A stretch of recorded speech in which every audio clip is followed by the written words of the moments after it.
Nunca pensé que una fotografía pudiera doler tanto. Era una tarde tranquila. Tenía mi taza de té de manzanilla en la mano y Lisa, mi nieta, dormía en la habitación de arriba después del colegio. El reloj marcaba las 4 y, como siempre, me senté junto a la ventana, donde el sol se colaba tímidamente entre las cortinas floreadas. Todo parecía en calma, hasta que abrí el teléfono. Ahí estaba, Melissa, mi nuera, sonriendo bajo la Torre Eiffel con un vestido rojo que jamás le había visto antes. En su mano derecha, una copa de champán. En la izquierda, un bolso Louis Vuitton que valía más que todo mi guardarropa junto. Y ese texto, ese maldito texto. Gracias, suegra, por el cartón de crédito. Solo gasté 400 millones. Me quedé paralizada. Tuve que leerlo 3 veces, no porque no entendiera, sino porque no quería entender. Mis manos comenzaron a temblar. Sentí cómo la sangre se me agolpaba en las sienes y el corazón se me encogió. Porque no era cualquier tarjeta, era la tarjeta médica, la tarjeta de tratamiento especial que me habían dado para Lisa, mi única nieta, cuando fue diagnosticada con una condición rara que requería fisioterapia avanzada y sesiones neurológicas exclusivas. Una tarjeta que tenía asignado $500,000, medio millón, que ahora, según parecía, había sido dilapidado entre boutiques parisinas y hoteles 5 estrellas. Me costó respirar. Sentí el pecho oprimido, como si alguien me hubiese apretado desde adentro con un puño de hielo. ¿Cómo había pasado esto? Una semana antes, Andrew, mi hijo, vino a casa con los ojos rojos. Parecía desesperado. Mamá, Lisa está empeorando.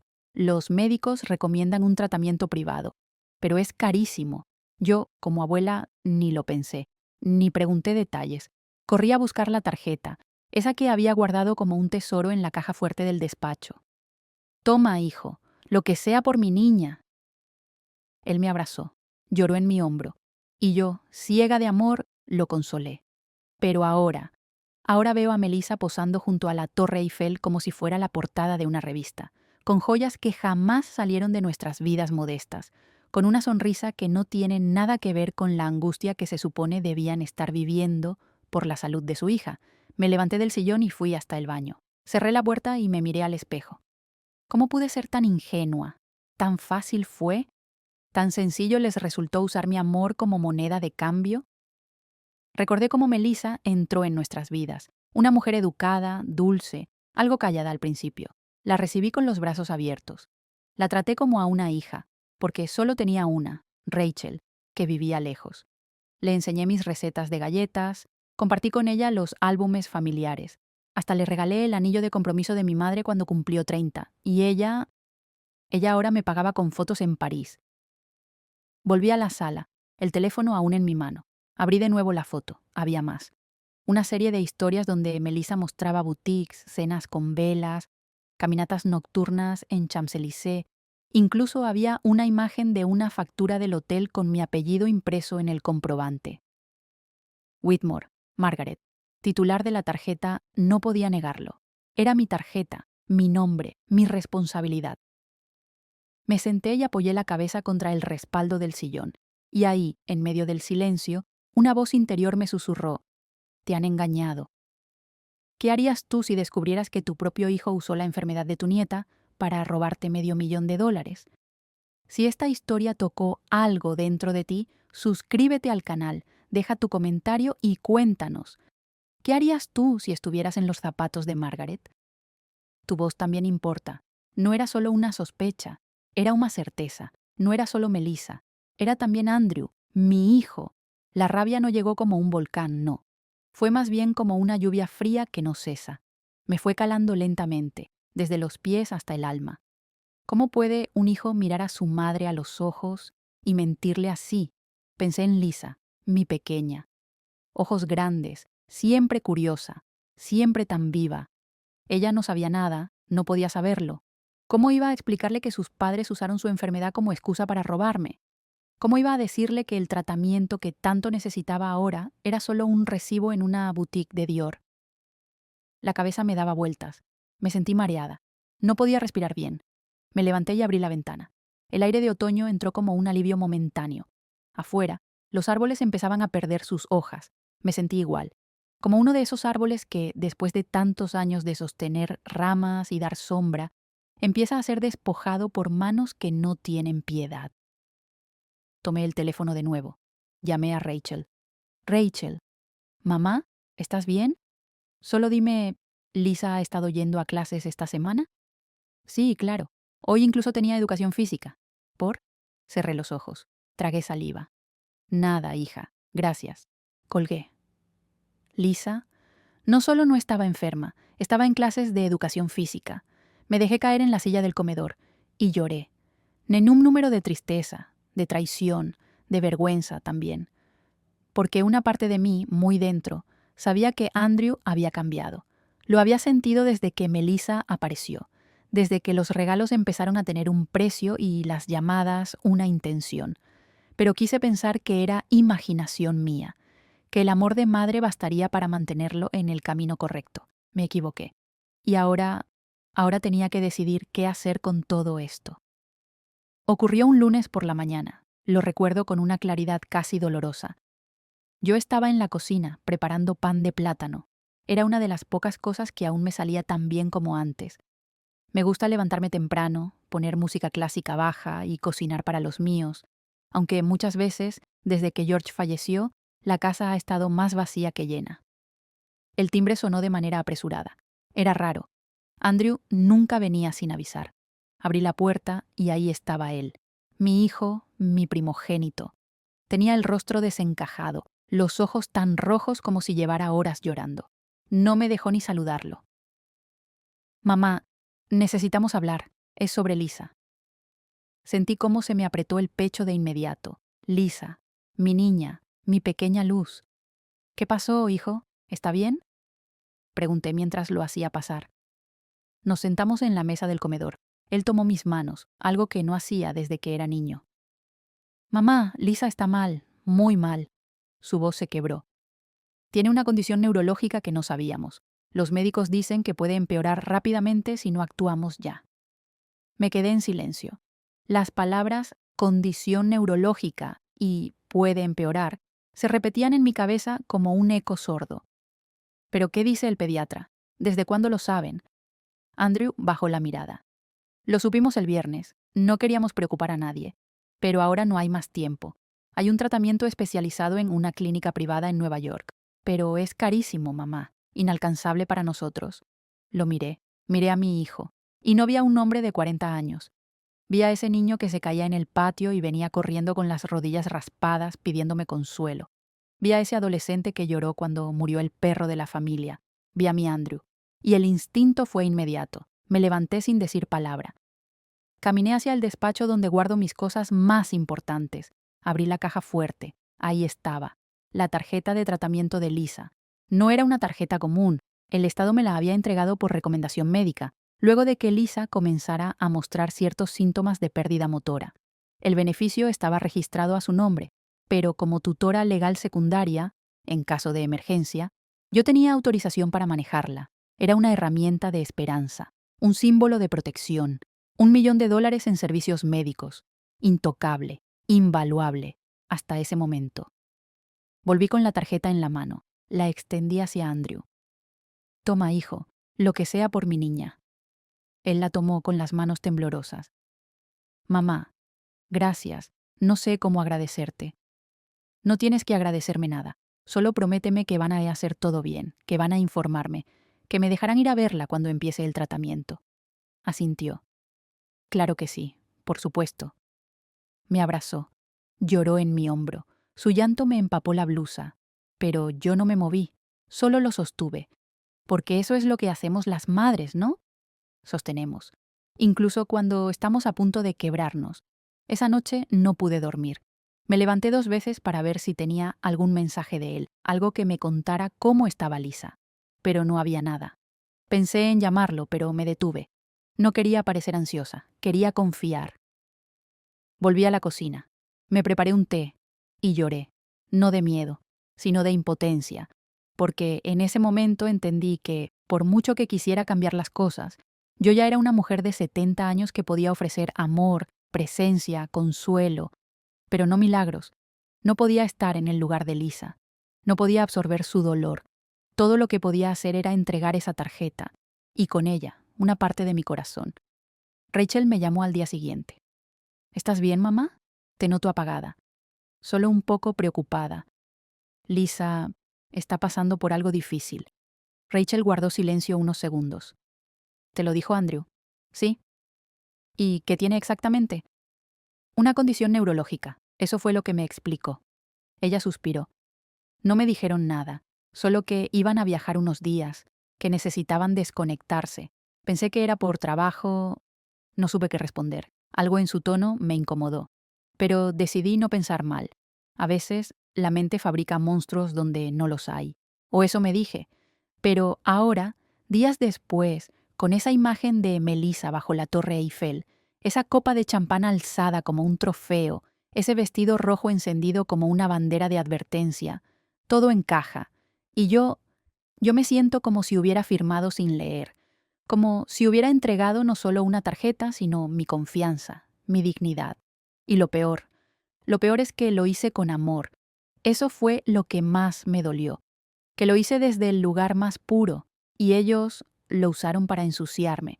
Desde hace años, tengo una costumbre que me acompaña como el aliento: revisar las redes sociales de mis hijos y nieta, no por curiosidad, sino para sentirme más cerca.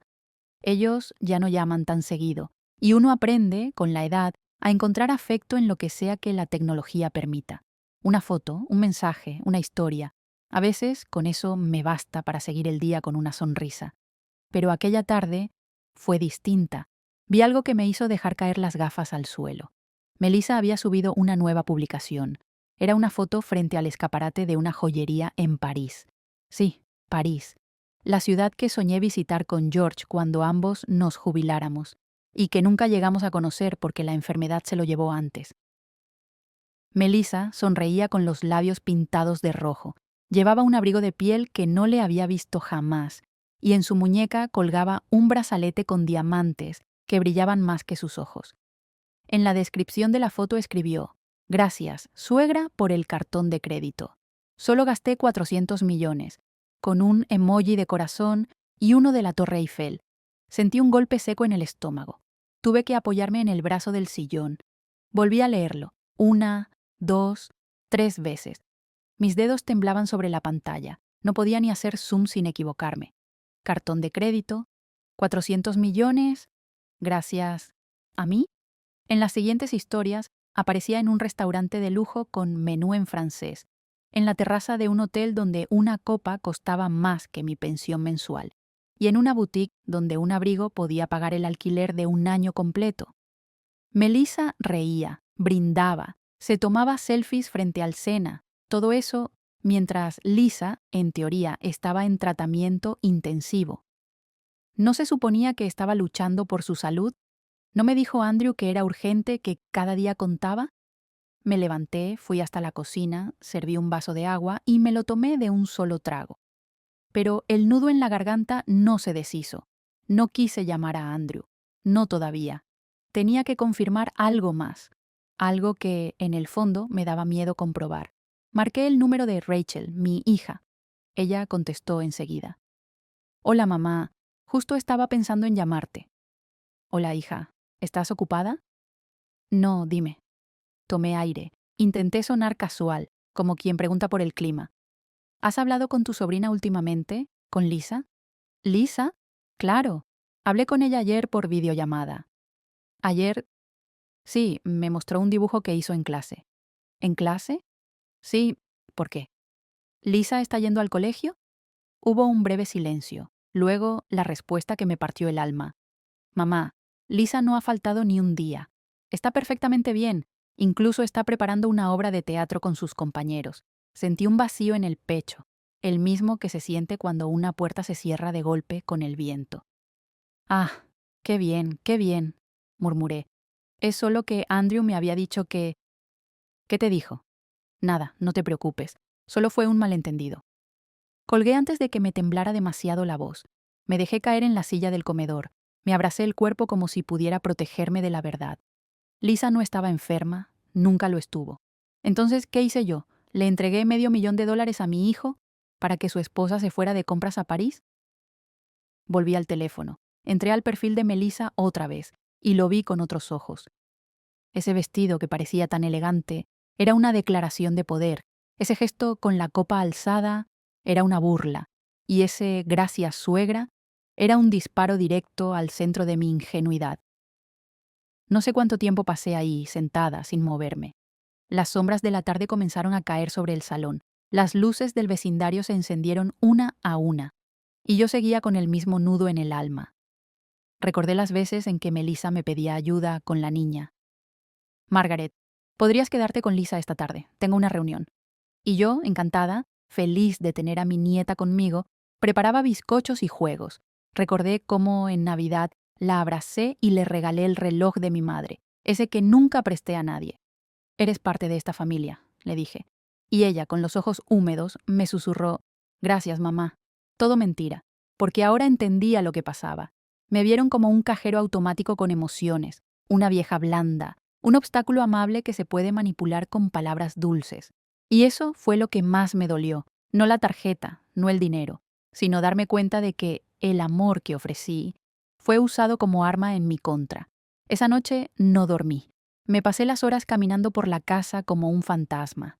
Cada rincón me hablaba con recuerdos. Cada objeto tenía una historia que contar. Pero esa historia ya no era la mía, porque la Margaret que confiaba a ciegas había muerto, y la que quedaba ahora tenía algo que hacer, algo que no había hecho en mucho, mucho tiempo: defenderse. A las 8 en punto de la mañana estaba en la puerta del banco. Era el mismo edificio al que había venido durante más de 30 años. Un lugar donde todos me conocían por mi nombre, donde el gerente me saludaba con un apretón de manos firme y un «Buenos días, señora Whitmore», lleno de respeto. Un lugar que había asociado siempre con seguridad, previsión, cuidado. Pero esa mañana sentía que caminaba hacia la tormenta. Llevaba mi bolso apretado contra el pecho. Dentro estaban todos mis documentos, los papeles del seguro de Lisa y la tarjeta, esa tarjeta que ya no sabía si era símbolo de amor, de ingenuidad o de traición. Cuando las puertas se abrieron, entré con paso firme. No saludé a nadie, no sonreí. Fui directo al mostrador y pedí hablar con Ezequiel. ¿La señora Whitmore?, preguntó una joven nueva. Sí, el señor Ezequiel la recibirá enseguida.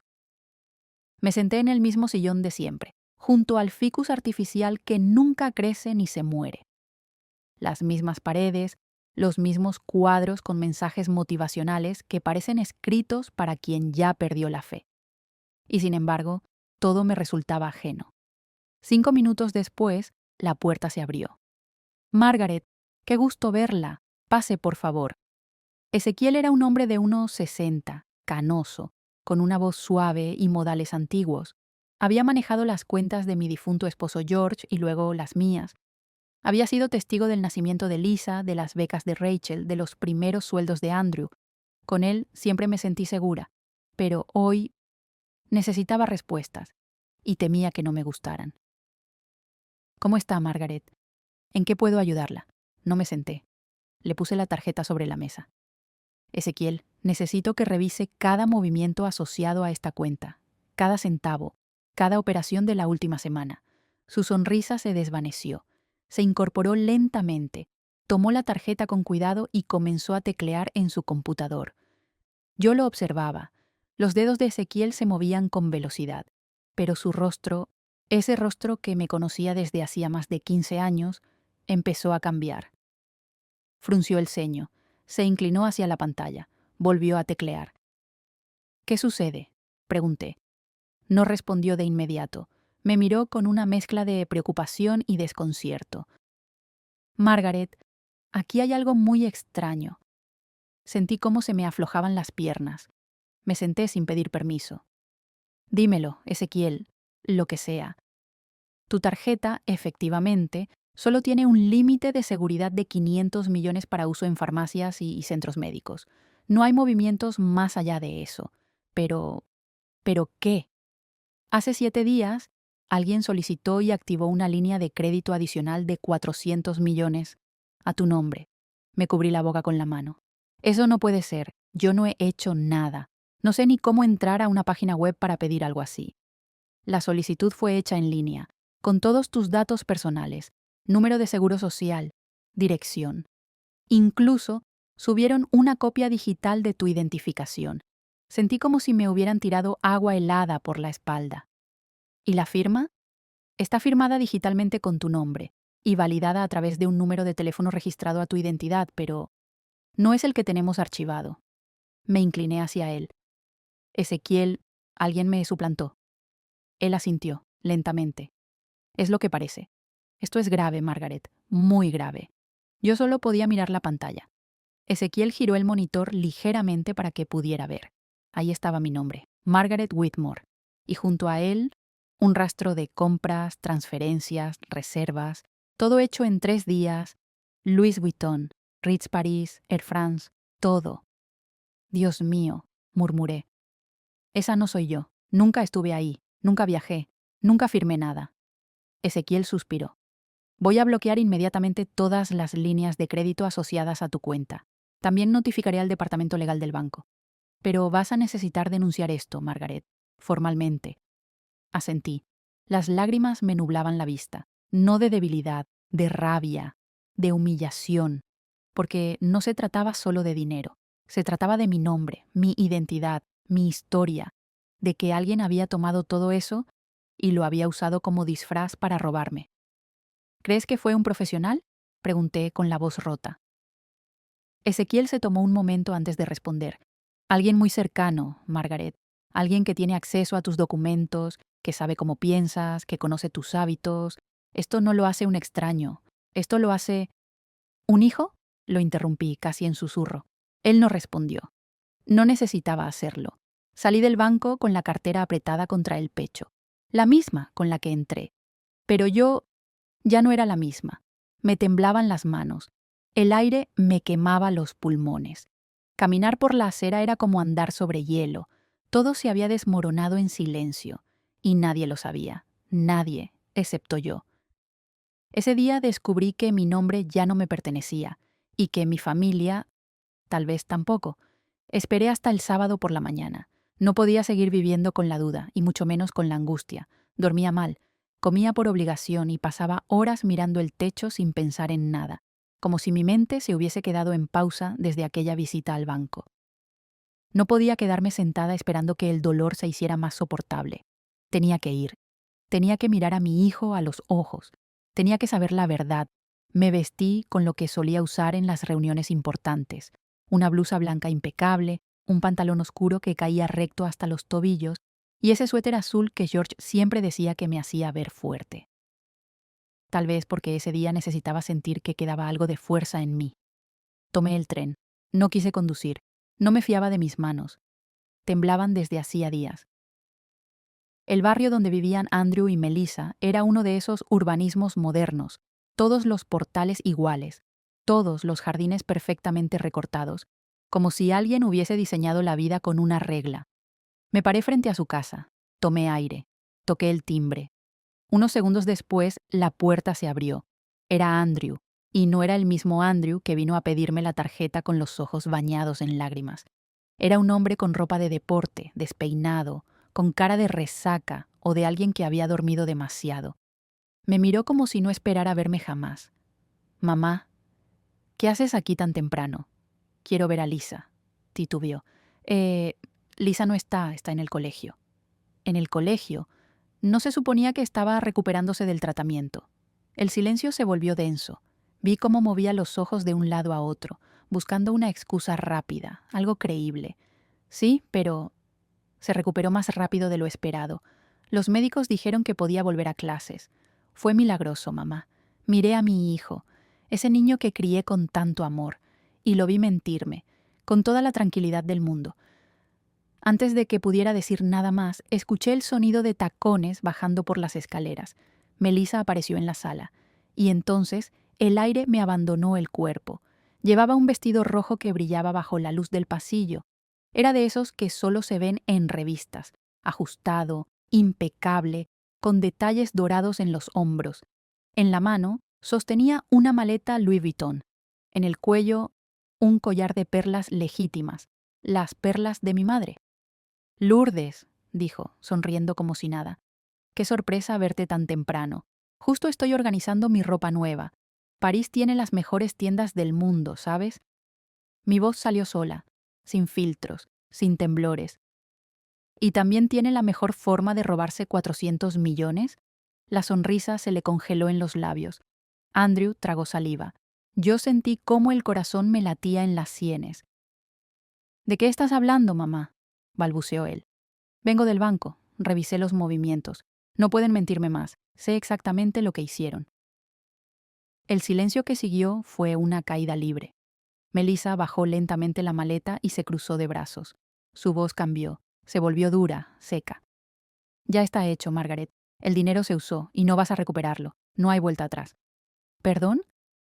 Escuchaste bien, replicó ella, dando un paso adelante. El dinero se gastó, ya está, acéptalo. Andrew intentó intervenir, su voz temblaba. Mamá, por favor, fue solo un préstamo. Pensábamos devolvértelo. Solo que ahora es difícil. ¿Difícil? ¿Difícil como tomarse selfies bajo la Torre Eiffel? ¿Como hospedarse en el Ritz? Me miró, y por primera vez vi algo en su cara que no había visto en años. Vergüenza. Pero Melissa, no. Ella alzó la barbilla y me escupió una frase como un cuchillo. Tú tienes más dinero del que necesitas. Estás sola. Tienes una casa gigante y una tarjeta que ni sabes usar. ¿Para qué lo quieres, Margaret? ¿Para llevártelo a la tumba? Fue ahí, en ese momento, cuando supe que nada quedaba por salvar. Después de todo lo que hice por ustedes, susurré. Te cuidé cuando estuviste embarazada, Melissa. Te abrí las puertas de mi casa. Te enseñé a cocinar, compartí mi historia. Te regalé lo más preciado que tenía. ¿Y tú? Tú me robaste como si fuera una desconocida. Ay, Lourdes, no dramatices, bufó ella con una mueca. Solo tomamos lo que algún día será de Andrew. Mi hijo bajó la mirada. ¿Tú también piensas así, Andrew? Mamá, tú no entiendes. Estamos ahogados. Tenemos deudas. Lisa necesita ir a una buena escuela, ropa decente, un futuro. Tú no usas ese dinero, solo lo acumulas. ¿Y eso te da derecho a mentir? ¿A usar a tu hija como excusa? Melissa se rió. Lisa está perfectamente bien. Nunca tuvo nada. Solo necesitábamos que creyeras lo contrario. Y ahí sí que me rompí. Era cierto. Lo dijeron con una naturalidad aterradora. Me inventaron una enfermedad para manipularme. Usaron a Lisa. Usaron mi amor. Me senté en el borde del sofá. El mundo giraba. Pero en mi interior algo se había detenido. ¿Saben lo que han hecho? No solo es traición, es delito. Falsificaron documentos, activaron créditos a mi nombre, suplantaron mi identidad. Melissa dio un paso atrás. Por primera vez, su expresión cambió. No vas a denunciarnos. Somos familia. La palabra familia me dio náuseas. Ustedes ya dejaron de ser mi familia el día que decidieron destruirme por dentro. Andrew alzó la voz. Mamá, por favor, no hagas esto más grande de lo que es. ¿Más grande? ¿Tú sabes lo que se siente que tu propio hijo te vea como una cuenta bancaria? Mi voz se quebró. Yo no crié a un ladrón, pero tú elegiste serlo. Melissa se acercó. Mira, Lourdes, si haces la denuncia, todos pierden, incluida Lisa. La miré, y supe que había tocado fondo. La única que ha perdido aquí eres tú, porque ya no tendrás nunca más mi confianza, ni mi respeto, ni mi silencio. Me levanté y salí. No corrí, no grité, no lloré, solo cerré la puerta, con la dignidad que me quedaba. Y al hacerlo, dejé algo atrás, no solo una casa, sino la ilusión de una familia. Salí de su casa sin mirar atrás, ni una palabra más, ni una súplica, ni una lágrima. Pero mientras caminaba por esa calle impoluta, donde todo parecía en orden, los setos podados con precisión, las ventanas limpias, los buzones relucientes, dentro de mí había un terremoto, uno silencioso, pero devastador. Como esos que no tumban edificios, pero cambian los cimientos para siempre. Me detuve en la esquina. El aire olía a pan recién hecho, como si la vida de los demás siguiera su curso sin sobresaltos, y yo ahí, con el alma abierta, cruzando por dentro un duelo que nadie veía. Me senté en una banca y pensé en la última frase que escuché antes de cerrar esa puerta. Ba Song Yu Roy, Jio Yen Luo Chung Toi Tan Huong. Dicha con una voz tan firme, tan desprovista de culpa, que no dejaba espacio a la duda. Melissa no lo había hecho por necesidad, lo había hecho por convicción, y lo peor, Andrew lo sabía, lo supo todo. Y no solo no hizo nada para detenerla, lo permitió, lo justificó, lo silenció. Mi hijo, mi niño, el que cargué en brazos, el que lloraba cuando se caía de la bicicleta, el que me llamaba mamita cuando tenía fiebre. Ese hijo ahora me robaba en silencio, y lo hacía como si fuera lo más natural del mundo. ¿Cómo se llega a eso? ¿En qué momento se cruza esa línea? ¿Dónde estaba yo cuando comenzó a alejarse de lo que le enseñé? Cerré los ojos. Y de pronto, no era la mujer que acababa de descubrir un fraude. Era la madre que intentaba comprender cómo su hijo se había convertido en cómplice de una mentira tan cruel, tan meticulosa, tan calculada. No me dolía tanto el dinero. Lo que me dolía era haber creído, haber mirado a Andrew durante años pensando que si algún día el mundo se me caía encima, él sería el primero en extenderme la mano. Y ahora entendía que si se me caía el mundo, él sería quien recogería los restos para venderlos. Volví a casa al final de la tarde. La puerta, al cerrarse detrás de mí, hizo un sonido más hueco de lo normal. El silencio dentro era tan denso que hasta los muebles parecían guardar luto. Dejé el bolso sobre la mesa del comedor, me quité los zapatos, encendí la lámpara baja del rincón. Me serví una copa de vino, de esas que guardaba para ocasiones especiales, y pensé, si esto no es una ocasión especial, no sé qué lo será. Tomé un sorbo, luego otro, y comencé a sacar papeles, documentos, contraseñas. Abrí carpetas que no tocaba desde que George murió, porque esa noche no iba a dormir. Esa noche iba a repasar cada decisión, cada señal ignorada, cada silencio incómodo. Quería entender, no para justificar, no para perdonar, sino para no repetir. Recordé la primera vez que Melissa vino a cenar a casa. Rachel estaba de viaje. Andrew había estado distante durante semanas. Y un domingo me llamó para decirme, «Mamá, quiero presentarte a alguien especial». La trajo con una flor en la mano y un vestido verde agua que le llegaba justo por debajo de la rodilla. Tenía esa sonrisa suave, contenida. Me miró con esos ojos que saben leer habitaciones. Y yo me dejé leer. Me preguntó sobre George, sobre mis galletas de nuez, sobre Lisa. Se sentó a escuchar como si mis historias fueran las páginas de un libro sagrado. Y yo, hambrienta de conexión, de complicidad femenina, creí. La adopté, la quise, la abracé. Nunca pensé que detrás de esa dulzura había una mujer capaz de usar a su hija como carnada para vaciar una cuenta. Pero hoy entiendo que sí, que hay personas así, personas que te estudian, que te sonríen mientras ya están calculando tu valor de mercado. Me levanté del escritorio con los dedos entumecidos por tanto papel. Fui hasta el espejo del recibidor, me miré, y no vi una mujer destruida, vi a una mujer despierta. Y eso, me dije, ya es una victoria. Tomé el teléfono, no para llamar a la policía, aún no. Primero llamé a Rachel. «Mamá, ¿estás bien? ¿Tienes unos minutos? Quiero contarte algo. Y no será fácil de oír». «Claro, dime». Y se lo conté todo, con pausas, con dolor, con rabia contenida. Del otro lado el silencio fue largo. Luego su voz quebrada. «Mamá, ¿cómo te hicieron esto?» «Porque me vieron débil, porque pensaron que no tendría el valor de hablar. Te juro, no sabía nada». «Lo sé, y por eso te lo cuento.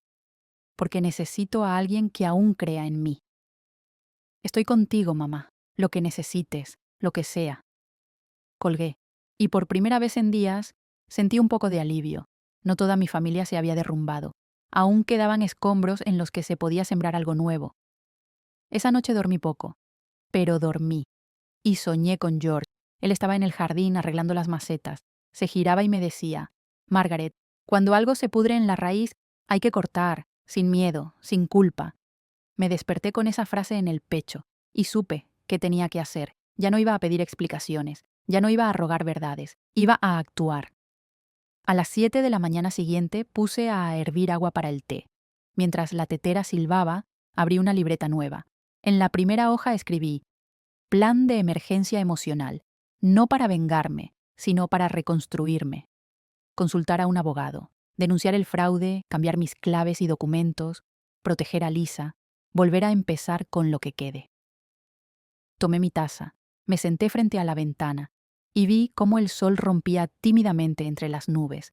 Pensé en Andrew, en Melissa, en todo lo que habíamos sido, en todo lo que ya no seríamos jamás, y me dije sin temblor en la voz, se acabó. No porque yo lo deseara, sino porque ellos lo eligieron, y yo elegí no ser más su cómplice. El domingo amaneció gris, pero no importaba, porque dentro de mí ya no quedaba espacio para más sombra. Había tomado una decisión. Y cuando una mujer toma una decisión en silencio, nada la detiene. Me vestí con mi mejor abrigo negro, el que usaba para las audiencias del colegio de Lisa, para los funerales y también, curiosamente, para los momentos en los que necesitaba que el mundo supiera que yo también sabía estar de pie. Tomé el tren de las 9:05. Destino: oficina del abogado Whittaker. Él había sido compañero de George. No éramos amigos, pero nos conocíamos lo suficiente como para saber que era alguien en quien confiar. Durante años manejó los asuntos legales de otras familias de buena reputación. Discreto, minucioso, justo lo que necesitaba. Cuando entré a su despacho, su secretaria me ofreció café. Yo solo pedí agua. No quería nada que me calentara. Ya tenía suficiente fuego dentro. Esperé 5 minutos. Luego me hicieron pasar. Margaret, dijo Whittaker poniéndose de pie para estrecharme la mano. Qué gusto verla. ¿En qué puedo ayudarla? Me senté sin rodeos. Saqué la carpeta de mi bolso. Se la entregué. Necesito que revise esto y que me diga cómo puedo proteger lo poco que aún me queda. Él abrió la carpeta. Dentro estaban las capturas de pantalla de las publicaciones de Melissa, las transacciones que Ezequiel me imprimió del banco, una copia del estado de cuenta de la tarjeta médica de Lisa y la más reciente, la notificación de la línea de crédito a mi nombre, con firma falsificada. Whittaker no hablaba, leía. Pasaba las hojas con precisión de cirujano. Yo lo miraba en silencio. Mientras más avanzaba en los documentos, más cambiaba su expresión. ¿Esto fue hecho por alguien de su familia? Asentí. Mi nuera, con ayuda de mi hijo, aunque él aún se esconde detrás del silencio. ¿Y la menor? ¿Lisa? Lisa no sabe nada, ni debe saber aún. Él cerró la carpeta, se quitó las gafas, y me miró fijamente. Margaret, esto no es solo un caso de traición familiar, esto es un caso de fraude agravado, usurpación de identidad y posiblemente lavado de activos. Tiene base para presentar cargos penales, y también civiles. Puede recuperar parte del dinero, pero, sobre todo, puede asegurarse de que esto no vuelva a pasar. ¿Y qué debo hacer? Denunciar formalmente. Hoy mismo, si puede. Yo puedo acompañarla. Luego iniciaremos el proceso para congelar los bienes a nombre de ambos, Andrew y Melissa. Y una recomendación adicional: actualice su testamento, proteja a Lisa y protégase usted. Sentí un nudo en la garganta, no por miedo, sino por la lucidez con la que todo empezaba a ordenarse. ¿Cree que me enfrento a represalias? Con gente así, sí, pero no estará sola. Yo me encargaré de cada paso, y usted solo deberá hacer una cosa: no dudar de que tiene razón. A las 14 horas salimos juntos hacia la comisaría. El oficial que me recibió se llamaba Torres, jovial, pero atento. Tomó nota con cuidado, no parecía sorprendido. Lamentablemente, me dijo, estos casos son cada vez más comunes, hijos que ven a sus padres como cajeros automáticos, pero usted está haciendo lo correcto. Después de la denuncia salí con un nuevo peso, no de culpa, de responsabilidad. Ahora ya no había vuelta atrás. Esa misma noche Andrew me llamó. No contesté.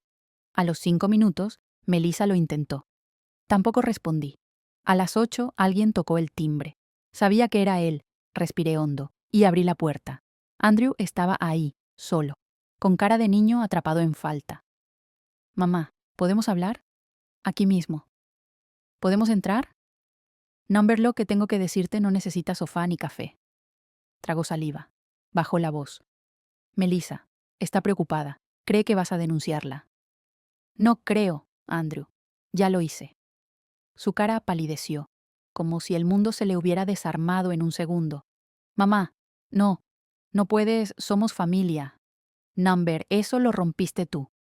Fue un error, No, fue una elección, una secuencia larga de mentiras y silencios. Se le llenaron los ojos de lágrimas. Mamá, por favor, podemos resolverlo. Devuélveme la carpeta. Podemos pagar poco a poco. ¿Pagar qué, Andrew? La confianza, la dignidad, el nombre que me robaste. No respondió, solo se cubrió la cara. Yo bajé la voz, no por compasión, sino porque mi rabia ya había pasado. Y lo que quedaba era más peligroso: determinación. Este ya no es un asunto familiar, ahora es un asunto legal. Y por el bien de Lisa, será público si es necesario. Me miró una última vez, y en sus ojos vi algo que no reconocí: remordimiento, vergüenza o simplemente miedo de haber sido atrapado. No me importó. Cerré la puerta. Y por primera vez, no me dolió hacerlo. Volví a la comisaría el martes por la mañana. No porque quisiera, sino porque tenía que hacerlo. Había entregado los documentos el domingo, pero algo en mí no encontraba descanso. Esa noche soñé con la cara de Melissa fundiéndose en la de otras mujeres, todas iguales, todas sonriendo con esa mueca vacía, esa gentileza falsa que ya no podía soportar. Cuando llegué, el oficial Torres me reconoció enseguida. Señora Whitmore, justo estábamos por llamarla. Eso me sorprendió. ¿Ocurrió algo? Sí, mucho más de lo que imaginábamos. Me hizo pasar a una sala más privada. Allí estaban 2 agentes más y un archivador sobre la mesa. ¿Reconoce a esta persona? Abrió una carpeta con una foto. Y ahí estaba, la cara de Melissa, pero con otro nombre debajo. Julia Vázquez. Sentí un escalofrío. Mi garganta se cerró por un instante. Tuve que agarrarme al borde de la silla para no tambalear. ¿Cómo dijo que se llama? Julia Vázquez, argentina, 42 años. Tiene pasaporte estadounidense, pero ha usado al menos 5 identidades distintas en los últimos 12 años. Y no está casada legalmente con su hijo. Mi corazón dio un salto. ¿Qué dice? El oficial asintió con gravedad. Nunca formalizaron, no hay registros, todo fue simbólico. Pero lo interesante no es solo eso. Sacó otro documento. La señora Vázquez, o como usted la conoce, Melissa, ha estado implicada en al menos 6 casos de fraude a adultos mayores. Todos tienen un patrón común: hombres con madres viudas o mujeres de edad avanzada con propiedades, cuentas fuertes o herencias en curso. Se me erizó la piel. Cada palabra se clavaba como un cuchillo. Torres continuó. Se hacía pasar por nuera, esposa o pareja. Fingía una relación amorosa sólida. Se ganaba la confianza de la familia. Y luego, movimientos de tarjetas, préstamos falsificados, transferencias, manipulación emocional y, en algunos casos, hasta internaciones forzadas. ¿Y nadie la detuvo antes? El agente suspiró. Siempre desaparecía antes de que se formalizara la denuncia. O lograba que los hijos se responsabilizaran y ella quedaba limpia. Pero usted ha dado un paso más allá. Me sentí como si el mundo hubiera dejado de girar. No era solo el dolor de la traición, era la conciencia brutal de que todo había sido una mentira desde el inicio. No había Melissa, solo había una experta, una mujer que había entrenado su sonrisa, que había ensayado su tono dulce, que había estudiado mis gestos, mis vacíos, mis miedos, para usarlos como herramientas. ¿Y mi hijo lo sabía? ¿Fue víctima también? ¿O fue su cómplice? Torres debió leerme la mente. En la mayoría de los casos, los hijos sabían, otros no, pero terminaban protegiéndola igual. La culpa es un arma muy eficaz en este tipo de fraudes. Recordé las palabras de Andrew en la puerta. Fue un error, mamá. Podemos devolverlo poco a poco. Nada era inocente. Nada. Volví a casa temblando. No por miedo, sino por rabia. Tenía los documentos en el bolso y una certeza que me dolía en cada hueso. Yo no fui la única, pero quiero ser la última. Pasé la tarde revisando las fotos, las antiguas. Esa Navidad en que Melissa, Julia, preparó pavo conmigo en la cocina, la vez que me trajo una bufanda diciendo que la había tejido ella. El cumpleaños de Lisa, donde la vi llorar de emoción con las palabras que la niña le dedicó. ¿Era todo falso o solo una parte? No sabía qué era peor, que fuera una actriz sin alma, o que hubiera tenido sentimientos verdaderos, pero igual me destruyera. Llamé a Rachel. Mamá, ¿estás bien? Number, pero ya no necesito estarlo. ¿Qué pasó? Le conté todo, todo. El silencio de mi hija se hizo pesado. Voy para allá. Number, quédate con Lisa. Solo necesitaba que alguien supiera que no estoy loca, que lo que sentí era real. Mamá, estoy orgullosa de ti. Y lloré. Lloré sin hacer ruido, porque por primera vez en semanas no me sentí sola. Esa noche escribí una carta, no para Melissa, ni para Andrew, ni siquiera para la policía. La escribí para las otras madres, las otras viudas, las otras mujeres invisibles. Querida mujer que lee esto, si alguna vez te han hecho sentir que exageras, que no entiendes las cosas modernas, que estás vieja para opinar, si alguna vez tu instinto te gritó algo y no lo escuchaste por miedo a romper la paz, si alguna vez entregaste más de lo que tenías solo por mantener a tu familia unida, te entiendo, yo también. Pero hay algo que nadie nos dice. No nacimos para ser robadas en silencio, ni para ser queridas por conveniencia, ni para dejar que otros decidan cuánto valemos. Hoy denuncié a la mujer que fingió ser parte de mi familia. Hoy descubrí que su verdadero nombre era otro, y que detrás de su cara dulce había otras Margaret, otros hijos usados, otras cuentas vaciadas, y decidí que no seré un capítulo más de su historia, seré su final. Al día siguiente, la noticia apareció en un blog local. Posible estafadora serial, usurpaba identidades afectivas para robar a adultos mayores. No mencionaban mi nombre, pero yo sabía que esa nota existía, porque yo había hablado, porque yo ya no tenía miedo. Y eso, para una mujer de 70 años, es más revolucionario que cualquier venganza. Pensé que ya nada podía sorprenderme, después de descubrir que Melissa en realidad se llamaba Julia Vázquez, después de saber que había estafado a 6 familias, después de haberla denunciado, con pruebas, con el corazón hecho trizas. Pensé que ya no quedaba más tierra que se me pudiera hundir bajo los pies, pero me equivocaba. Todo empezó con una llamada inesperada. Era el oficial Torres. Señora Whitmore, tenemos a Julia bajo custodia. Ella ha accedido a declarar y ha pedido que usted esté presente. Dice que hay algo que solo quiere decirle a usted. No supe qué pensar. ¿Una trampa? ¿Un teatro? ¿Una confesión real? Acepté. No por ella, sino por mí. Necesitaba cerrar ese capítulo, mirarla a los ojos una última vez y entender. Si es que había algo que entender. La sala de entrevistas era pequeña. Había un vidrio polarizado, una cámara en la esquina, un oficial a cada lado. Y en el centro, ella. Ya no llevaba vestidos rojos ni joyas, solo un suéter gris de prisión, el cabello recogido, el maquillaje ausente, la sonrisa también. Gracias por venir, dijo sin levantar mucho la voz. No lo hice por ti, respondí. Ella asintió. Sabía que tenía poco tiempo. Sé que lo perdí todo, y que no hay disculpa que sirva, pero quiero que sepas algo, algo que debería haberte dicho hace años. Se inclinó hacia adelante. Lisa no es hija biológica de Andrew. El mundo se detuvo. No entendí al principio. ¿Qué estás diciendo? Que cuando conocí a Andrew, ya estaba embarazada. Nunca supe cómo decírselo. Él era bueno, y yo no tenía nada. Aceptó a Lisa desde el principio. Jamás dudó. Y yo lo dejé creer. Pensé que podía crear una familia nueva, que el pasado no importaría. Pero me equivoqué. Como en todo lo demás. Sentí el corazón explotar en mi pecho. Pero no de rabia, de un dolor diferente, más antiguo, más silencioso. Lisa, mi Lisa.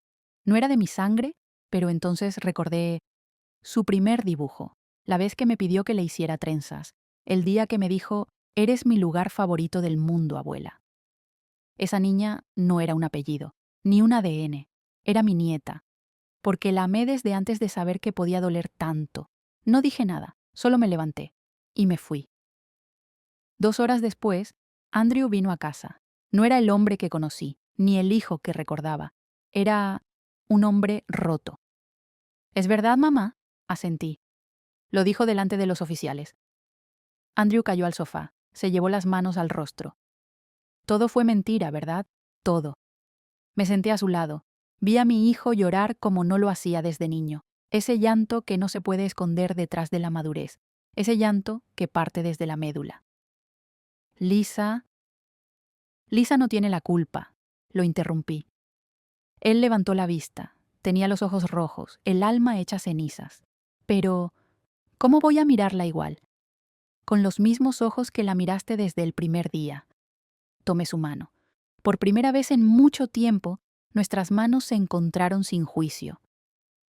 Hijo, Lisa puede no llevar tu sangre, pero lleva tu ternura, tus historias, tus abrazos de las noches difíciles, y lleva la mía, porque la criamos juntos, porque la soñamos. Andrew no respondió, pero no apartó la mano, y eso, para mí, ya era un principio. Esa noche, cuando Lisa vino a dormir conmigo, me pidió que le leyera su cuento favorito, el de los pájaros que se encuentran una rama caída y deciden hacer de ella su hogar, aunque no era suya, aunque no tenía raíces. ¿Por qué te gusta tanto este cuento, amor? Lisa me miró, y dijo como si supiera más de lo que parecía, porque me enseña que una casa no se elige, se siente. Le acaricié el cabello, y supe que nada, ni nadie, podría romper lo que éramos, ni los papeles, ni los errores de otros, ni la sangre, porque el amor que nace del cuidado, ese sí que es verdadero. Nunca me había temblado el cuerpo tanto como esa mañana, no por miedo, sino por una extraña mezcla de anticipación y alivio. Porque después de tantas humillaciones, tantas noches sin dormir, tantos como no lo vi antes, finalmente llegaba el momento. Julia, o mejor dicho, Julia Vázquez, había huido. La policía la tenía bajo vigilancia mientras procesaban las pruebas, pero alguien, quizás su contacto legal, la alertó. En algún momento de la noche se esfumó del hotel donde la custodiaban, dejando solo una nota en la mesita. No soy tan fácil de atrapar. Cuando me lo dijeron, sentí que me caía el alma a los pies. ¿Cómo que escapó? Salió por la salida de emergencia. Hay cámaras. Tenía una peluca, ropa distinta. Parece que todo estaba planeado. Me explicó Torres, con impotencia. Quise gritar, pero no lo hice. Solo cerré los ojos. Y juré en silencio que esta vez nadie me iba a quitar la justicia que me debía. Durante 3 días, la policía la buscó por toda la ciudad. Aparecieron rastros suyos en una estación de autobuses, en un hostal del centro y, finalmente, en una cámara de peaje a la salida hacia Connecticut. Yo apenas comía. Rachel venía cada tarde y Lisa dormía conmigo.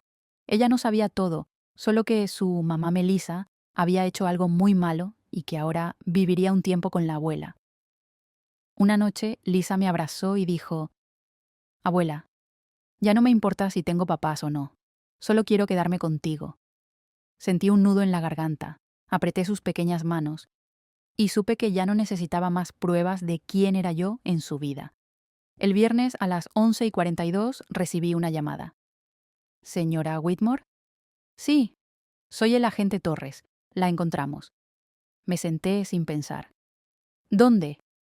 «En un pequeño departamento en Yonkers. Usaba otra identidad, pero la reconocimos. Ofrendó resistencia. Tendrá que presentarse mañana. Hemos logrado la orden de arresto formal. Esta vez no se escapa». A la mañana siguiente acompañé a Rachel y al abogado Whittaker a la comisaría central. Lisa se quedó con Severina, la vecina de enfrente. El edificio olía a café viejo y a papeles que nadie quiere leer. Al entrar a la sala de interrogatorios la vi. Estaba sentada, esposada a la silla metálica. Ya no fingía nada. Ni sonrisa, ni modales. Solo una mirada dura, vacía. «Vieja bruja», masculló apenas me vio. No respondí. Whittaker habló con los agentes y luego me dijeron que podía quedarme a escuchar parte del procedimiento. Julia se revolvía en la silla como una serpiente enjaulada. «¿Satisfecha ahora, Margaret? ¿Eso querías? ¿Verme así?» La miré a los ojos. No con rabia, con una serenidad que me sorprendió a mí misma. Lo único que quería era la verdad, y cuidarla, a Lisa. Ella bufó. «Esa niña nunca fue tuya». «No», asentí, «pero ella me eligió, y eso vale más que la sangre». Julia golpeó la mesa con los puños esposados.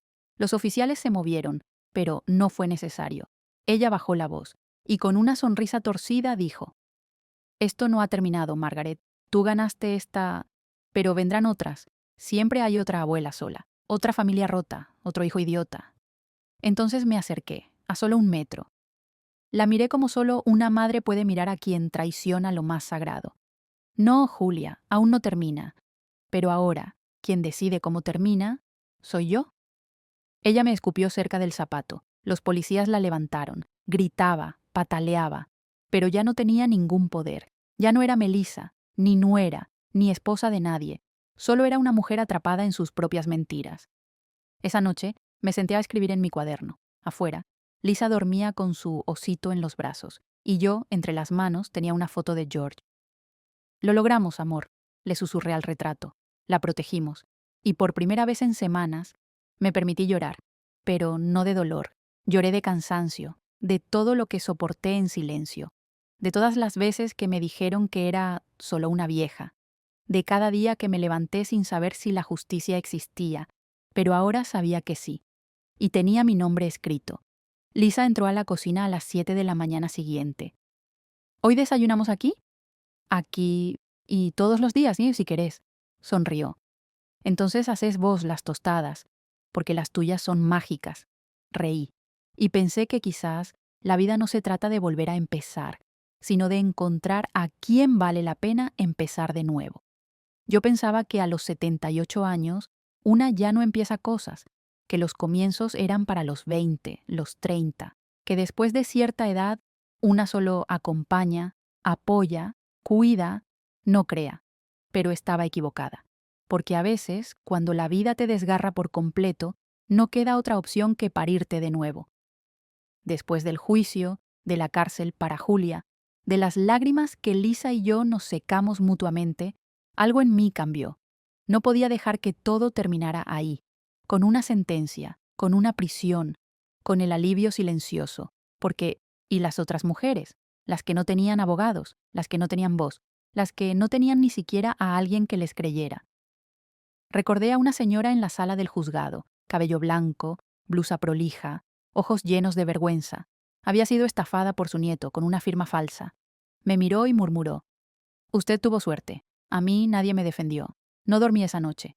Y a las 6 de la mañana siguiente, con la tetera aún humeando, abrí mi cuaderno y escribí 3 palabras: Fondo Aurora, justicia para la vejez. Rachel fue la primera en enterarse. ¿Un fondo? ¿Tú? Sí. Y lo digo en voz alta para no arrepentirme. ¿Y con qué dinero, mamá? Con el que recuperamos. De la cuenta falsa. De las propiedades que Julia tenía a mi nombre. Del seguro que nunca usó. Rachel me miró como si estuviera viendo a otra mujer. ¿Y qué pensás hacer exactamente? Quiero abogados que trabajen con mujeres mayores estafadas por sus propios hijos. Quiero psicólogos para ayudarlas a entender que no tienen que perdonar lo imperdonable. Y quiero una casa. Me detuve ahí, pero ya lo había decidido. ¿Cuál casa, mamá? La nuestra. Rachel dejó la taza sobre la mesa. Sus ojos se llenaron de agua. Viviste ahí más de 40 años, asentí. Y ahora quiero que otras mujeres vivan algo mejor que lo que yo viví ahí. 2 meses después, la casa de la calle Holloway ya no tenía mis macetas ni el felpudo que decía bienvenidos. Tenía una placa nueva, blanca, con letras doradas. Centro Aurora, refugio para mujeres mayores víctimas de abuso económico. Yo me mudé a un pequeño departamento en la costa. Nada lujoso, pero suficiente para Lisa y para mí. Con una cocina donde los recuerdos no pesaran tanto. Y con una vista al mar que me recordaba cada mañana que aún había horizonte. Andrew vino a verme un domingo. Ya no era el hombre que me gritó que ya era hora de que dejara de vivir. Era otro. Venía más delgado, con la mirada distinta. Empecé terapia, mamá. No dije nada, solo le ofrecí té.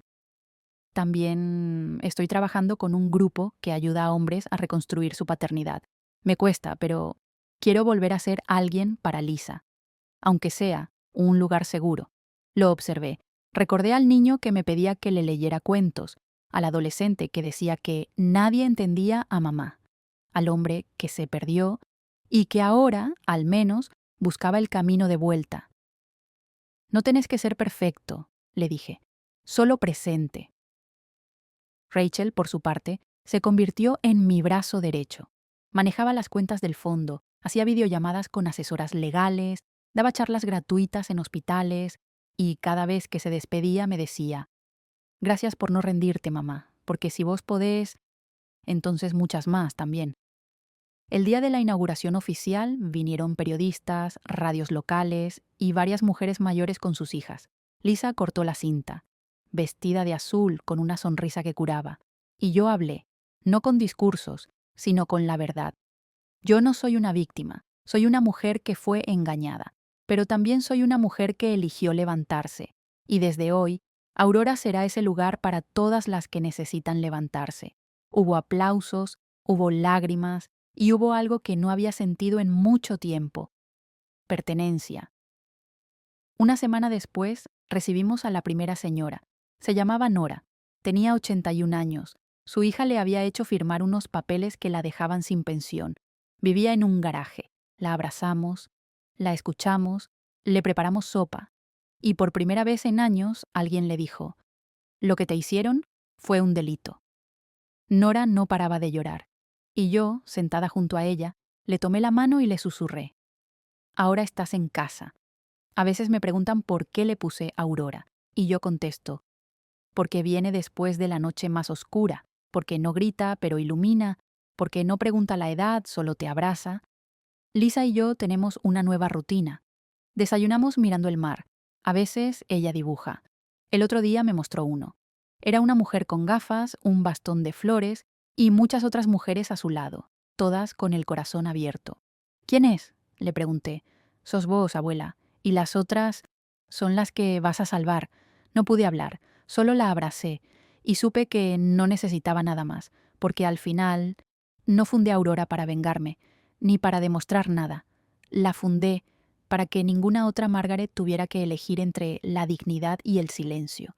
Hay mañanas que no anuncian nada, solo llegan con su tibieza, con su pan tostado, con su silencio, pero otras traen algo que una nunca supo nombrar hasta que lo vive: un comienzo. Lisa y yo nos habíamos mudado a nuestro pequeño departamento hacía poco más de un mes. Era modesto, con paredes blancas, una cocina que crujía al caminar y una ventana desde la que se podía ver el mar cuando el cielo estaba despejado. Ya no teníamos jardín, ni el reloj antiguo del comedor, ni las cortinas bordadas que me había regalado mi madre cuando me casé. Pero teníamos algo nuevo: libertad. Lisa dormía más tranquila. Sus pesadillas desaparecieron poco a poco. Y yo ya no revisaba el teléfono cada 5 minutos esperando otro golpe. Una tarde, al volver del centro Aurora, la encontré dibujando en la sala. «¿Qué haces, mi amor?» «Escribo una historia», respondió con la frente arrugada. Me acerqué y vi un cuaderno lleno de personajes con capas, bastones mágicos y una niña con gafas que decía: «Yo no tengo miedo». Sonreí. «¿Y cómo se llama?» «No sé todavía, pero es sobre una abuela que salva a otras mujeres y una nena que descubre que decir la verdad es más poderoso que cualquier varita». Me quedé en silencio, porque en esas palabras estaba todo lo que habíamos vivido y también todo lo que podíamos ser. Una semana después, mientras almorzábamos en el comedor comunitario del centro, conocimos a Miguel. Tenía 11 años, ojos grandes y un cuaderno bajo el brazo. «¿Ese es tu nieto, Nora?», pregunté a una de las residentes. «Sí, viene a verme todos los sábados. Me dice que le gusta este lugar más que el parque». Lisa lo miró con curiosidad. «¿Te gustan las historias de fantasía?» «Sí», dijo Miguel. «Y también escribo, pero nadie me deja leer lo que hago». «Yo quiero», respondió Lisa, sonriendo. Desde entonces se hicieron inseparables. Todos los jueves a la tarde se sentaban en una esquina del patio entre plantas de lavanda y escribían juntos. Un día me llamaron. «¡Abuela! ¡Vení!». Fui, y Lisa me entregó unas hojas dobladas. En la portada decía: «Valientes, una historia para los que tienen miedo pero igual siguen adelante». Leí la historia esa noche, en la cama, con la lámpara encendida y el corazón abierto. Era un cuento sobre 2 niños que descubren que un monstruo estaba robando los recuerdos de los ancianos de su pueblo, y que nadie los escuchaba, hasta que deciden enfrentarlo con una sola arma: la verdad. Al final, los abuelos recuperan sus recuerdos, el monstruo se desvanece, y los niños escriben un libro para que nadie olvide jamás lo que pasó. Cerré las hojas con cuidado y lloré. Nenún número de tristeza, sino de gratitud, porque, sin saberlo, Lisa y Miguel habían escrito nuestra historia. El Fondo Aurora comenzó a recibir más cartas, mujeres de otras ciudades, hijas preocupadas, vecinos que no sabían a quién acudir. Rachel organizó un sistema de llamadas urgentes. Andrew, sí, Andrew, Comenzó a dar charlas para hombres mayores sobre finanzas compartidas, herencias y límites saludables. Lo miré una tarde mientras explicaba la diferencia entre cuidar y controlar. Y aunque aún había cosas que dolían, también sabía que la reconstrucción no nace del perdón, sino de la decisión de no repetir. Lisa y Miguel presentaron su cuento en la biblioteca pública del barrio. Había adultos, niños y hasta periodistas. ¿Por qué escribieron esto?, preguntó una reportera. Lisa tomó el micrófono. Porque mi abuela dice que contar la verdad es una forma de proteger, y a veces los chicos también podemos proteger a los grandes, Miguel agregó. Y porque hay muchas formas de ser valiente. Una de ellas es no guardar silencio. No hubo aplausos, hubo lágrimas y un silencio largo, de esos que pesan, pero sanan. Aquella noche abrí mi diario viejo, el mismo que había empezado el día que George murió. Estaba lleno de cosas que ya no me representaban, así que, con un bolígrafo nuevo y el corazón distinto, escribí. Ya no soy la madre engañada, no soy la que pidió perdón por sospechar, no soy la que lloró en silencio mientras otros brindaban con su dinero. Soy la que rompió el ciclo, soy la que dijo basta cuando todos esperaban que callara. Y sobre todo, soy la que evitó que esa mujer dañara a más madres, no para ser heroína, sino para que, al menos una vez, el final de la historia lo escriba una mujer de 70 años, con sus propias palabras. Cerré el diario y dormí sin miedo. Hoy, al escribir esto, Lisa está en el otro sillón. Revisa una nueva historia con Miguel. Rachel cocina algo que huele a infancia. Y Andrew viene en camino con una caja de libros donados. Tengo 70 años. Y sí, a veces me duelen las rodillas. A veces olvido dónde dejé las llaves. Y a veces todavía lloro en la ducha. Pero también río más. Amo más. Y por primera vez en mi vida, vivo sin deberle explicaciones a nadie. Porque hay una edad en la que ya no pedimos permiso. Ni amor prestado, ni segundas oportunidades que nunca llegan. A esa edad, simplemente decidimos. Habían pasado 17 años desde la última vez que vi llorar a Lisa por miedo. Desde entonces, aprendió a pararse sola, a hablar con firmeza, a no dudar de su instinto. Se convirtió en psicóloga. Se casó con Nicolás, un joven amable, profesor de historia, y tuvo 2 hijos, Alba y Mateo. Vivían en una casa con limoneros en el jardín y una biblioteca en la sala, hasta esa noche. Todo empezó con un mensaje de voz. Eran las 2:43 de la madrugada. Lisa lo escuchó por la mañana, mientras preparaba el desayuno. Hola, Lisa Whitmore. Sé quién sos, y sé lo que tu abuela hizo. No había firma. Nicolás pensó que era una broma pesada. Cuando Lisa me lo contó, mi espalda se tensó como hace años no pasaba. ¿Reconociste la voz?, le pregunté. Number pero dijo, lo que tu abuela hizo, y ahí entendí. Julia. Julia Vázquez había muerto en prisión 3 años antes, cáncer pancreático, pero su historia y sus víctimas habían dejado rastros. Uno de los hermanos de Julia, nunca mencionado durante el juicio, había aparecido en una nota policial. Había sido denunciado por estafas similares, nunca condenado. Su nombre, Elías Vázquez. Y ahora todo indicaba que era él quien llamaba. Lisa fue a la policía, hizo la denuncia, cambiaron las cerraduras, pusieron cámaras. Pero el miedo, ese no se cambia tan fácil. No quiero que Alba y Mateo crezcan pensando que el mundo es un lugar donde siempre hay que esconderse, me dijo una tarde. Entonces enséñales que se puede mirar de frente. Aunque vuelva el monstruo, sobre todo si vuelve. Un martes por la noche, al revisar la mochila de Mateo, Lisa encontró un sobre sin remitente. Adentro, una foto de Margaret. Yo, en el centro Aurora, dando una charla, y al reverso. Ella empezó esto, pero vos vas a pagarlo. Nicolás quiso enviar a los niños con sus abuelos maternos. Lisa se negó. No voy a repetir la historia de vivir con miedo, no otra vez. Fue entonces cuando surgió la idea. Lisa propuso escribir un libro, uno que no solo contara la historia de Aurora y de nuestra familia, sino que también expusiera el modus operandi de estafadores como Julia y Elías.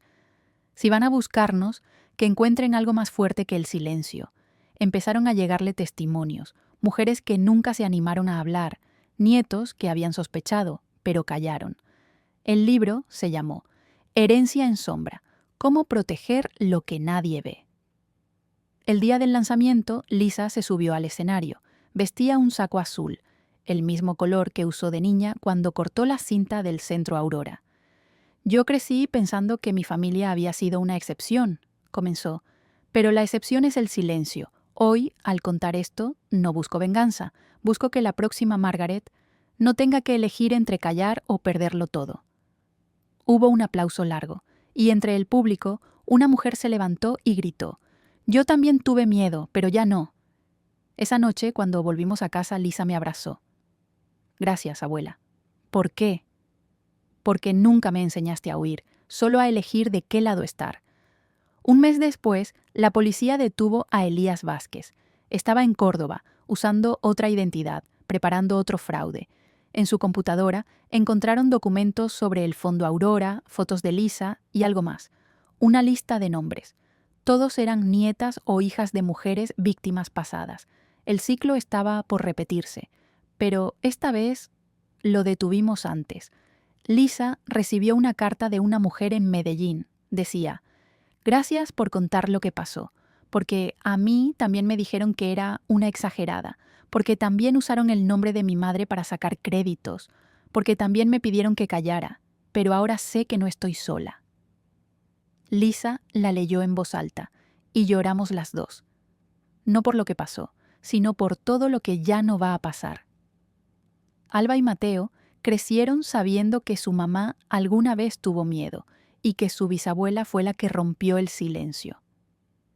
En el colegio, Alba presentó una maqueta sobre las mujeres que cambiaron mi historia.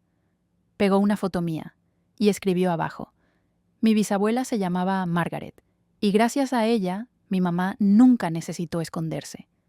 Hoy, cada tanto, recibimos un sobre, a veces con flores, a veces con un dibujo, a veces con una amenaza, pero ya no temblamos, porque entendimos algo que ninguna amenaza puede borrar.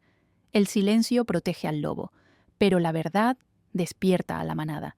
Yo pensaba que a los 80 años ya no habría sorpresas, pero un martes, a las 9:02 de la mañana, recibí una citación judicial a nombre de Lisa. Motivo: inducción dolosa al desprendimiento patrimonial de adulto mayor, traducido a mi idioma de madre. La están acusando de manipular a una anciana para quitarle su casa. La demandante era Mónica Salinas, la nieta de Clara Torres, una de las primeras mujeres que acudieron a la Fundación Aurora después de su creación. Una mujer que, con el apoyo legal del centro, logró recuperar el control de sus cuentas, anular un testamento fraudulento y mudar su residencia a un hogar donde, por primera vez en décadas, nadie la gritaba por pedir un té tibio. Clara murió 6 meses atrás, pero Mónica, su nieta, no vino al velorio. Ahora, sin previo aviso, la acusaba a Lisa de haber influido sobre su abuela para obtener beneficios económicos.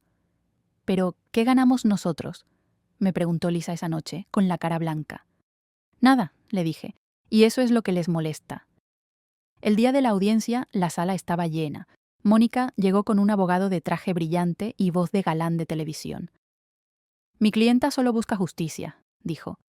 Su abuela, en sus últimos meses de vida, cambió radicalmente su comportamiento. Se aisló, renegó de su familia, modificó testamentos. Todo eso coincide con la intervención del Centro Aurora. Lisa temblaba, no de miedo, de rabia. Cuando le tocó hablar, su voz fue firme. Yo no obligué a Clara a hacer nada. La escuché, la acompañé. Y cuando ella dijo: «Me siento viva de nuevo», no le pregunté por qué no lo dijo antes. Solo celebré que lo dijera ahora. El abogado sonrió sarcástico. ¿Y no le parece sospechoso que una mujer de 90 años decida cambiar de vida justo cuando ustedes entran en escena? Lisa no dudó. Lo sospechoso es que solo ahora, cuando ya no está, les interese lo que hizo. Me levanté, sin que nadie me llamara, sin pedir permiso, y hablé. Fui yo quien fundó Aurora. Y si alguien cree que enseñamos a las viejas a vengarse, están equivocados. Les enseñamos a no mendigar cariño con escritura pública. Un murmullo recorrió la sala. Yo viví 40 años esperando que alguien me dijera: «Te creo». Ahora que por fin podemos decirlo nosotras mismas, nos llaman peligrosas. El juez pidió orden. Pero algo ya había cambiado. Una semana después, el tribunal desestimó la demanda. Falta de pruebas. Clara Torres tenía plena lucidez y autonomía legal al momento de sus decisiones. Lisa lloró al leerlo, pero no por el fallo. Es la primera vez que un juez reconoce que una mujer de 90 años puede decidir por sí misma, me dijo. Y no será la última, respondí. Mónica no volvió a aparecer, pero dejó algo más valioso que cualquier disculpa, una lección para todos, que incluso los nietos más ausentes creen tener derecho a la historia que no vivieron, y que eso no nos debe detener. Hoy, en el hall del Centro Aurora, hay una placa nueva. Dice: este lugar no obliga, este lugar no salva, este lugar escucha, y por eso transforma. Yo la leo cada vez que entro, y sonrío, porque sé que cuando ya no esté, alguien más la va a leer, y va a entender que no heredamos solo casas, ni deudas, ni fotos amarillentas, también heredamos el silencio, y que atreverse a romperlo es el acto más valiente que puede hacer una familia. Mensaje final. Lo que esta historia nos deja. Esta no es solo la historia de una madre traicionada, ni de una abuela que lo perdió casi todo. Es la historia de una mujer que, a sus 70 años, decidió no rendirse, que entendió que la dignidad no tiene fecha de vencimiento, que el amor verdadero no se suplica, y que la verdad, por dolorosa que sea, siempre libera. Esta historia nos recuerda algo profundo, que por más oscuro que parezca el camino, la ternura y la fuerza interior siguen siendo la luz más poderosa, que siempre es posible volver a empezar, y que cuando una mujer se levanta por sí misma, cambia no solo su vida, sino la de todos los que la rodean. Si esta historia resonó contigo, no la guardes en silencio. Dale like, compártela y cuéntanos lo que despertó en vos, porque esto no es solo una historia de Margaret, es la historia de muchas, de madres, de abuelas, de mujeres que amaron sin medida, que confiaron, que cayeron, pero que un día dijeron hasta aquí. Y vos, que estás del otro lado de la pantalla, ¿alguna vez tuviste que ponerte de pie, sola, aunque todo temblara por dentro? ¿Tuviste que decir basta a quienes más querías? Contanos, tu voz también importa. Tu historia puede ser la fuerza que otra mujer necesita para dar su primer paso. Esta es una historia ficticia que no pretende ofender ni atacar a nadie. Fue creada únicamente para transmitir una lección significativa a los espectadores, y todos los nombres de los personajes son completamente ficticios.